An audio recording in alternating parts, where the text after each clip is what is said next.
దేన్ని చిక్కుకోమన్నాడు? హృదయాన్ని చిక్కుకోమన్నాడు. 5వ సాహిత్యంలో హృదయాన్ని చించుకునేటువంటి వ్యక్తి ఉన్నాడు. ఏం చేశాడు? ఇలాగా హృదయాన్ని చించాడు రెండుగా. లోపల ఎవరు కొలువై ఉన్నారో తన మనసంతా ఎవరి మీద ఉందో చూపించడానికి. అలాగే మన హృదయాన్ని చించుకోవడం అంటే కోసుకోవడం. మన హృదయపు తలుపులు తెరవాలి. ప్రకటన గ్రంథం 3వ అధ్యాయంలో అదే ఉంది. ఇదిగో నేను తలుపునంత నిలబడి తట్టుచున్నాను. ఏ తలుపు అది? హృదయపు తలుపు. నా మాట విని మీరు తలుపు తెరిస్తే, మీ హృదయపు తలుపులు తెరిస్తే, మనం చూస్తే కనుక తాము ఉపవాసం చేస్తున్నట్టు మనుషులకు కనబడవల్లని వారు తమ ముఖములను వికారం చేసుకుంటారు. వారు తమ ఫలము కనబడవల్లని నీవు ఉపవాసం చేయనప్పుడు నీ తల అంటుకొని ఏం చేయాలట? ఉపవాసం చేసేటప్పుడు ఏం చేయమంటున్నాడు? దుఃఖముఖంగా ఏమాలంగా. మరి పొద్దు నుంచి 3 గంటల వరకు నాకు ఉపవాసం కదండి, పొద్దు నుంచి 7 గంటల వరకు నాకు ఉపవాసం కదండి, ఇక్కడ ఏమో ఆహారం పెట్టి నా ఉపవాసాన్ని చెడగొడుతున్నారు, రాత్రి కూడా ఉండాలనుకున్నాను కదండి. ఏది? మనుషులకు కనబడేట్టుగా అంట ముఖాన్ని ఎలా చేసుకుంటారు?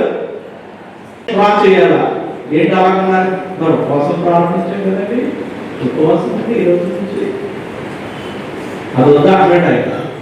ఏమంటున్నాడు? కాకుండా ఏం చేయాలంట?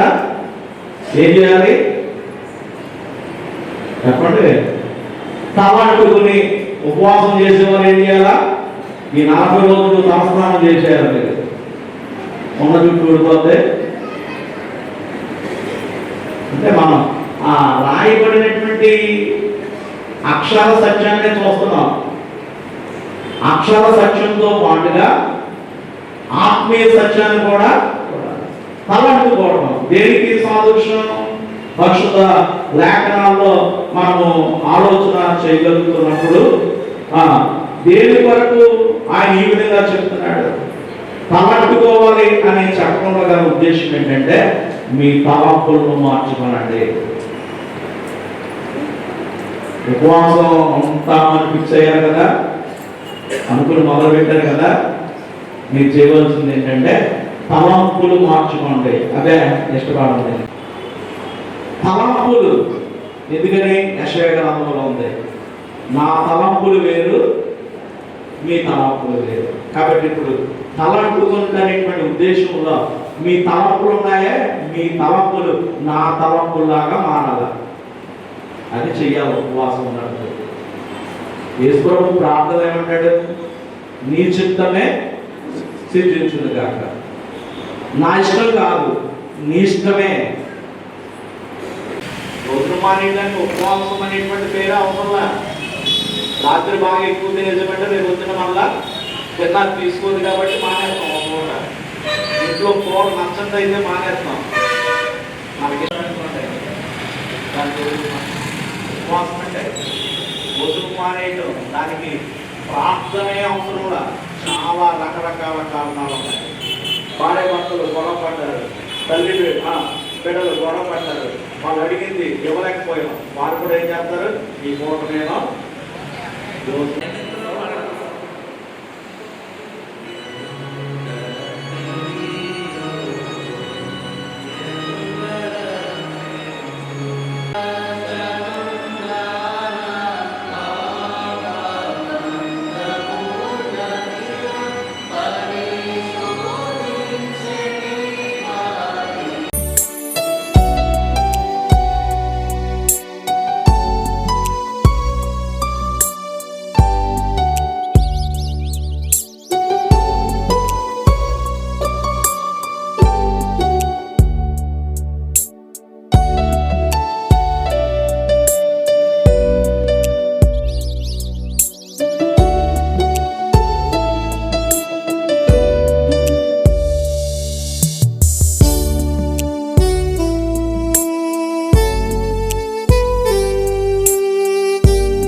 సిఎస్ఐ క్రైస్ట్ చర్చ్ ఏలూరు పక్షంగా ఎంటీవీ ప్రేక్షకులందరికీ లెంటు శుభములు తెలియజేస్తూ ఉన్నాను. 2000 సంవత్సరాల క్రితం యేసుక్రీస్తు ప్రభుల వారు అరణ్యమునకు కొనిపోబడి ఉపవాసం ఉండినటువంటి ఆ యొక్క కాలాన్ని జ్ఞాపకం చేసుకుంటూ శిలువ రక్షణకు మూలమై ఉన్నటువంటి ఆ గొప్ప ధన్యతను జ్ఞప్తికి చేసుకుంటూ ఈ మండల కాలంలో ఈ 40 దినాలు దేవునికి దగ్గరగా ఉండేటటువంటి ఆధిక్యత ఈ సంవత్సరం కూడా దేవుడు అనుగ్రహించినందుకు దేవునికి వందనాలు చెల్లిస్తూ ఉన్నాం. ఉపవాసము అనేటటువంటిది 2 సంస్కృత పదముల యొక్క కలయిక. ఉప అంటే సమీపంగా ఉండటం, వాసం అంటే నివసించటం, అంటే దేవునికి సమీపంగా ఉండేటటువంటిదే ఉపవాసం. మనం ఆహారాన్ని ఇతరులకు ఇవ్వటం, వస్త్రాన్ని ఇవ్వటం, లేని వారికి ఆపదలో ఉన్నటువంటి వారిని ఆదుకోవటం, విడుదల చేయటం అనేటటువంటిది యథార్థమైనటువంటి ఉపవాసం యొక్క ఆ గొప్పతనంగా జ్ఞాపకం చేస్తున్నాడు లేఖన భాగంలో. ఈ 40 దినాలు సిఎస్ఐ క్రైస్ట్ చర్చ్లో మార్నింగ్ 6 గంటల నుంచి హోలీ కమ్యూనల్ సర్వీస్ జరుగుతూ ఉంటుంది.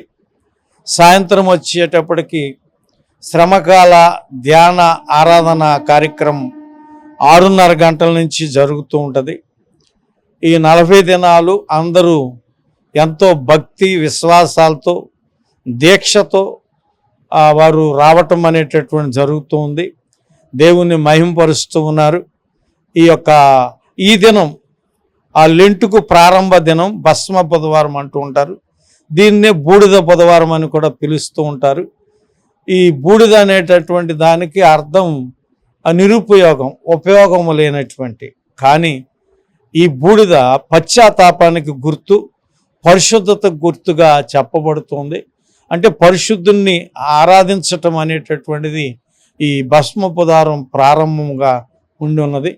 ఇది మొదలుకొని మంచి శుక్రవారం వరకు దీని ధ్యానాలు సాగుతూ ఉంటుంది. ఆ మట్లాదివారం నుండి తర్వాత పరిశుద్ధ వారంగా ఆచరించటం అనేటటువంటి జరుగుతూ ఉంటుంది.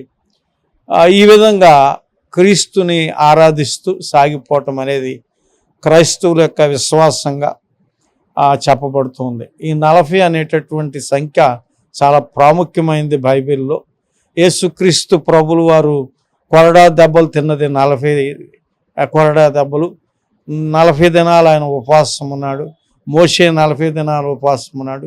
ఈ రీతిగా ఆ 40 దినాలు ఆ ప్రతిష్ఠితంగా ఆచరించటం అనేది సంఘం జరుగుతుంది. యావత్ లోకము ఈ లెంటు దినాలను పాటిస్తుంది. మరొకసారి అందరికీ శుభాలు తెలియజేస్తూ నా ధన్యవాదాలు తెలియపరుస్తూ ఉన్నాను. ప్రభు నాన్న అందరికీ వందనాలు తెలియజేస్తున్నా. క్రైస్తవ ఇక క్యాలెండర్లో ప్రత్యేకమైనటువంటి కాలము లెంట్ కాలం అంటూ ఉంటాము. ఇక 40 రోజుల ప్రత్యేక కాలము అనేక మంది క్రైస్తవ విశ్వాసులు ఉపవాసంతో మరొకసారి వారి విశ్వాసాన్ని పరీక్షించుకుంటూ మరొకసారి వారి యొక్క జీవితాలను దేవునికి సమర్పించుకునేటువంటి ఇక కాలంలో ఎంతో నిష్ఠతో ముందు కొనసాగేటువంటి ఈ యొక్క కాలాన్ని జరుపుకునేటువంటి సమయంలో ఎవరైతే ఇక ఎంటీవీ వీక్షకులు ఉన్నారో వారికి కూడా శుభాలను తెలియజేస్తా ఉన్నా. ఉపవాసం ఉండేటువంటి వారు ఇంకా శ్రద్ధతో ఇంకా దేవునికి చేరువలో ఉండాలని కోరుతూ ఈ ఉపవాస శుభాలను మీరు ఇక దీక్షలో కొనసాగడానికి కావాల్సిన దైవ బలాన్ని దేవుడు మీకు దయచేయలాగా మేము కోరి ఈ ప్రత్యేకంగా ఎంటీవీ ద్వారా మీకు ఇక శుభాలను ఆశీర్వాదాలు అందిస్తున్నాం. Thank you. ఎంటీవీ ప్రేక్షకులందరికీ కూడా సిఎస్ఐ క్రైస్ట్ చర్చ్ ఏలూరు పక్షంగా శుభాలను తెలియజేస్తున్నాను. ఈ 40 రోజుల దీక్ష అనేది ఎందుకు చేస్తారు అంటే యేసుక్రీస్తు మన కోసం ఆయన మరణించి ఆయన శ్రమ పొంది మన కోసం ఆయన ప్రాణాలను అర్పించినటువంటి ఈ 40 రోజుల దీక్షని దాన్ని గుర్తు చేసుకుంటూ దాన్ని మరొకసారి మన జీవితాల్లో వాటిని మనం పునఃస్మరణ చేసుకుంటూ మనలో మార్పుని తీసుకురావడానికి, దేవునికి మరింత దగ్గరగా జీవించడానికి ఈ 40 రోజుల దీక్షా కాలాన్ని మనం చేస్తాం. దీన్నే మనం లెంట్ దినాలు అని మనం పిలుస్తూ ఉంటాం.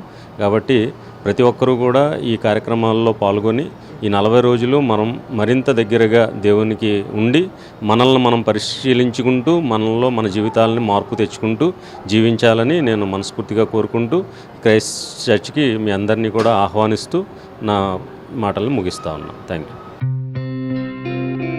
గత 20 సంవత్సరాలుగా దంత సమస్యలతో పాటు దవడ మరియు ముఖ సంబంధ సమస్యలకు చక్కని చికిత్సలు అందిస్తున్న శ్రీ రామకృష్ణ దంత వైద్యశాల, నరసింహారావుపేట, ఏలూరు. ఎమర్జెన్సీస్ లో వాడే ఆక్సిజన్ కాన్సంట్రేటర్లతో పాటు air purify, UV light steriliser, ULV fogger వంటి పరికరాల ద్వారా పరిశుభ్రమైన వాతావరణంలో చికిత్స అందించబడుచున్నది. ఆర్వీజీ ద్వారా అతి తక్కువ రేడియేషన్ ఉపయోగించి దంత వ్యాధి నిర్ధారణ మరియు రూట్ కెనాల్ వైద్యం చేయబడుచున్నది. డెంటల్ లేజర్ ద్వారా కుట్లు లేకుండా సర్జరీలు, ఇంప్లాంట్స్ కిట్స్ ద్వారా పళ్ళు లేని వారికి ఫిక్స్డ్ దంతాలు, రూట్ కెనాల్ చికిత్సలకు ఎండో మోటార్ వంటి ఆధునిక పరికరాలు కలిగిన నమ్మకమైన డెంటల్ క్లినిక్. అత్యంత ప్రామాణికమైన ఆటోక్లావింగ్ పద్ధతిలో శుభ్రపరిచిన ఇన్స్ట్రుమెంట్స్ వాడడం మా ప్రత్యేకత. దంత సమస్యలకు చికిత్సతో పాటు విరిగిన దవడ మరియు ముఖ ఎముకలకు చికిత్స, ఎత్తు మరియు వంకర దవడలకు కాస్మెటిక్ సర్జరీ, యాక్సిలో ఫేషియల్ వంటి చికిత్సలకు చిరునామా శ్రీ రామకృష్ణ దంత వైద్యశాల, వేములపల్లి రెసిడెన్సీ.